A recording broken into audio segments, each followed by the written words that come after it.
झारखंड में 2019 में बीजेपी और आजसू ने अलग होकर विधानसभा चुनाव लड़ा था। इसका खामियाजा बीजेपी ने ज्यादा भुगता था। आजसू से अलग होकर चुनाव लड़ने की वजह से बीजेपी झारखंड की सत्ता से बाहर हो गई थी, लेकिन इन नतीजों के बाद से बीजेपी ने भूल सुधार की प्रक्रिया जारी रखी। सबसे पहले बीजेपी ने बाबूलाल मरांडी को अपने पाले में किया और अब बीजेपी ने दुमका और बेरमो के उपचुनाव से पहले आजसू के साथ अपना पुराना रिश्ता कायम कर लिया है। आजसू के सुप्रीमो सुदेश महतो ने एक बार फिर बीजेपी के खेमे में आने का ऐलान कर दिया है। इस कार्यक्रम के दौरान ही बेरमो से बीजेपी के कैंडिडेट योगेश्वर महतो भी मौजूद रहे। इस दौरान उन्होंने अपने पिछले कार्यकाल में किए काम का बखान किया। और फिर मैं 2009 में जब चुनाव हारा तो जहां हम छोड़ के आए थे वहीं रह गया।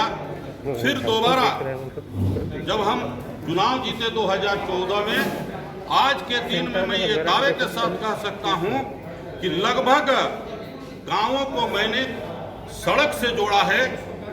जो हमारे मुख्य पथ हैं, ग्रामीण सड़क को पीडब्ल्यूडी से रोड से जोड़ा है, नदियों को पुल पुलिया से जोड़ा है। और आज के दिन में पिछला 5 साल के अंदर में 1300 करोड़ का काम, पेयजल आपूर्ति का काम, बिजली का, हमारे यहाँ 3 ग्रिड बन रहे हैं, पावर ग्रिड बन रहे हैं, वो अधूरा अभी है। हमारे यहाँ 225 करोड़ का पेयजल आपूर्ति का काम जो चल रहा है, वो सारा काम बाधित है। विधानसभा चुनाव में अलग होकर चुनाव लड़ने की वजह से आजसू को भी नुकसान उठाना पड़ा था। इसलिए भूल सुधार करते हुए झारखंड विधानसभा की दोनों सीटों पर हो रहे उपचुनाव में एनडीए का आजसू ने समर्थन कर दिया है। आदरणीय भारतीय जनता पार्टी के हमारे अध्यक्ष, हमारे सांसद आदरणीय दीपक जी का, हमारे पार्टी के वरीय नेता और पार्टी के गिरिडीह के सांसद। वहीं बीजेपी के प्रदेश अध्यक्ष दीपक प्रकाश ने बताया कि पार्टी ने पिछले चुनाव में मिली हार पर विचार विमर्श किया। दीपक प्रकाश ने कहा कि अब फिर से आजसू बीजेपी के साथ आ गई है। भारतीय जनता पार्टी की बैठकों में हम सब लोगों ने मूल्यांकन किया, अपनी बैठकों में मूल्यांकन किए और कुल मिलाकर के हम लोग मिलकर के काम करेंगे, इस बात को समझिए आप। वहीं दीपक प्रकाश ने दावा किया कि बीजेपी आजसू मिलकर काम करेंगे तो झारखंड में विकास की गति तेज होगी। योगेश महतो बाटुल जी, उपस्थित पत्रकार बंधु,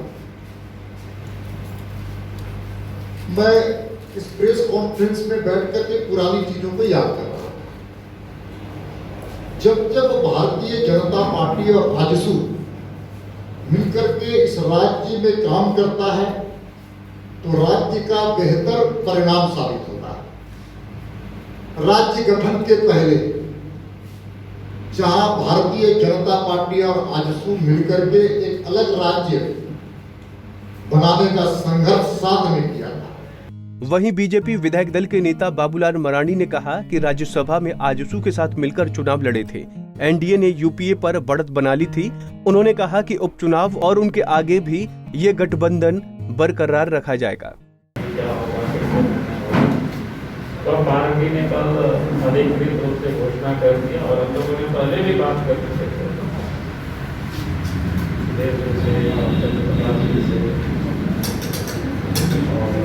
हम लोगों ने पहले भी राज्यसभा चुनाव हुआ, सब हम लोग मिलकर के चुनाव लड़े और जीते भी, मजबूती से जीते। बल्कि यूपीए से भी हम सब लोगों ने उस चुनाव में बढ़त हासिल की है और उसको हम लोग इस चुनाव में भी बरकरार रखेंगे और दोनों विधानसभा क्षेत्र में इस बार बड़ा। बीजेपी के आला कमान ने पिछले चुनाव की गलती से सबक लेते हुए सुदेश महतो का समर्थन फिर से हासिल कर लिया है। पिछले विधानसभा चुनाव में बीजेपी की सबसे बड़ी भूल आजसू के साथ गठबंधन तोड़ना ही था। अब झारखंड मुक्ति मोर्चा और कांग्रेस को उपचुनाव में कड़ी चुनौती का सामना करना पड़ेगा। पंजाब केसरी टीवी के लिए रांची से आशुतोष सिन्हा की रिपोर्ट।